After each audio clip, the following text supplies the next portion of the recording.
Caríssimos e caríssimas, é com muito prazer que me encontro aqui participando da 12ª Jornada Virtual Internacional em Pesquisa Científica, apresentando o trabalho Pedagogia do Oprimido e da Libertação, reflexões necessárias. Meu nome é Patrícia Campilho do Amaral Façanha e juntamente com Emetério II Pereira Araújo e Solonildo Almeida da Silva, escrevemos esse artigo que aqui estou apresentando.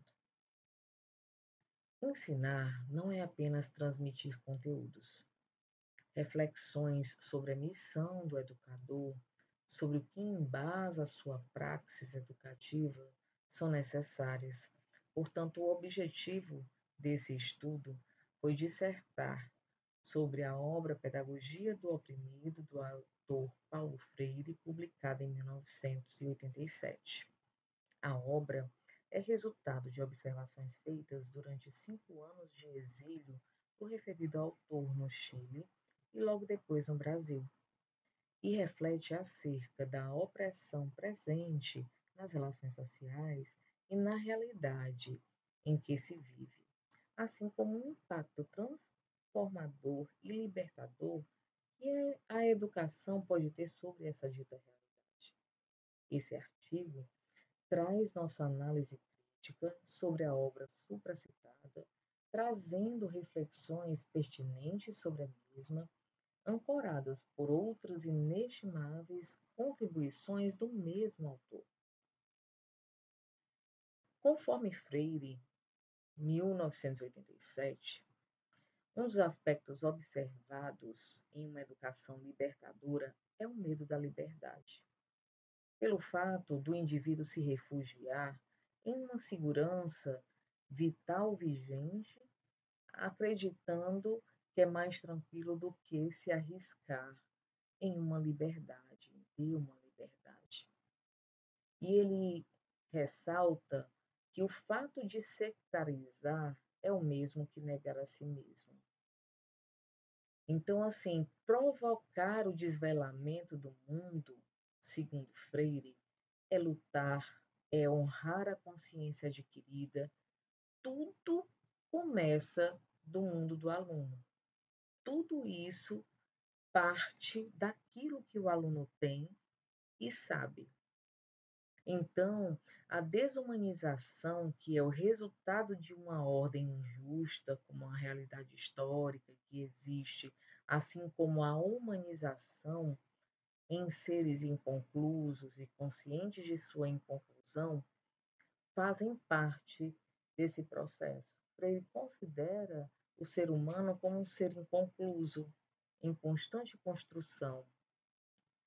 Portanto, é preciso que a luta pela humanização, pelo trabalho livre, pela desalienação, essa desalienação parte do princípio que cada um passa a ter responsabilidade sobre aquilo que é, passa a pensar de forma independente e emancipada pela afirmação dos homens como pessoas, como seres para si. Então, a pedagogia do oprimido precisa ser forjada com ele e não para ele. Ele precisa ser o produtor, o ator, né? Aquele que produz o seu próprio processo educativo. Durante o processo de descoberta, os oprimidos, em um primeiro momento, tendem a ser opressores também. Esses oprimidos, eles podem ser chamados, inclusive, de subopressores, caracterizando um processo chamado de aderência ao opressor, justamente pelo medo da liberdade. Ele se refugia nessa sombra do opressor, com medo do vazio que essa falta do opressor, dessa figura, pode gerar, justamente porque esse vazio precisará ser preenchido por um conteúdo de autonomia, de responsabilidade, a partir de uma busca permanente, assumindo um risco em assumi-la, né? Uma luta entre serem espectadores ou atores, alienados ou desalienados, castrados ou não no poder de criar e recriar, no seu poder de transformar o mundo. Então, nesse momento, os indivíduos, os oprimidos, eles vão estar escolhendo o seu papel em relação à sua própria vida, ao seu processo educativo, ao seu papel em sociedade. A superação dessa opressão precisa ser objetiva, combatendo o imobilismo subjetivista. No entanto, é importante ressaltar que a subjetividade tem a sua importância nesse processo. Portanto, Freire cita que não se pode pensar em objetividade sem subjetividade. Só que não podemos nos deter na subjetividade sem utilizar da objetividade, da ação, do concreto para a realização daquilo que precisa ser feito. E aí, como instrumento de libertação, encontra-se um ponto extremamente importante, uma ferramenta extremamente importante, que é o diálogo crítico e libertador, que supõe a ação feito com os oprimidos, qualquer que seja o grau em que esteja a luta por sua libertação.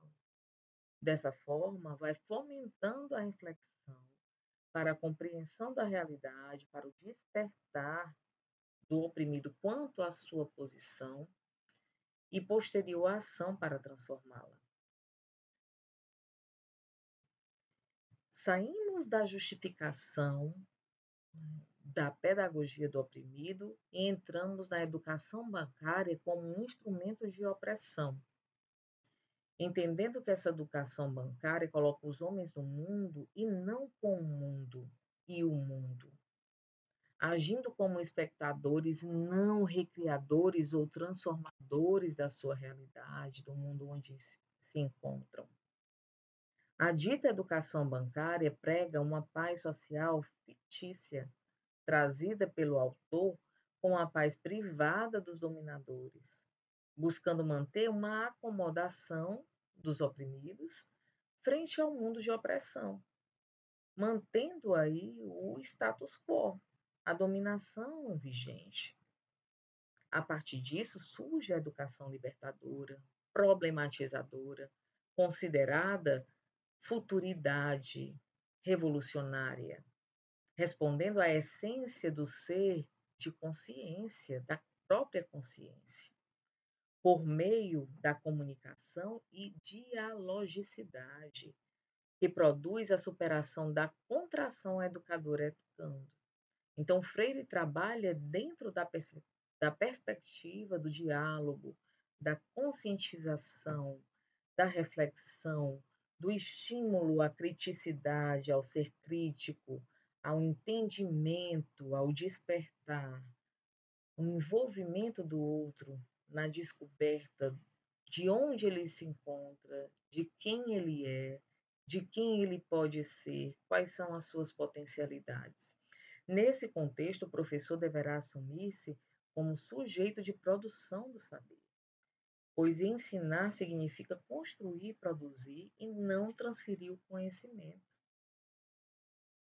Não somos instrumentos de reprodução, somos instrumentos de estímulo, de produção junto aos alunos, aos estudantes, aqueles que estão conosco. E justamente utilizando como instrumento a dialogicidade. E aí Freire traz essa relação entre a dialogicidade e a ação antidialógica, que é justamente uma ação que vai contra o processo da dialogicidade. E ele cita o seguinte: quando se tenta um adentramento no diálogo como um fenômeno humano, porque Freire trata da humanização, do sujeito se entender como ser humano, dentro de um contexto de humanização. Percebe-se nessa busca duas dimensões, a ação e a reflexão, que são solidárias e cuja interação é radical de tal forma que uma não pode ficar sem a outra. Daí que dizer a palavra verdadeira seja transformar o mundo. Ser verdadeiro, ser íntegro, ser inteiro, pois não é no silêncio que os homens se fazem, mas na palavra, no trabalho, na ação-reflexão, assim dizia Freire.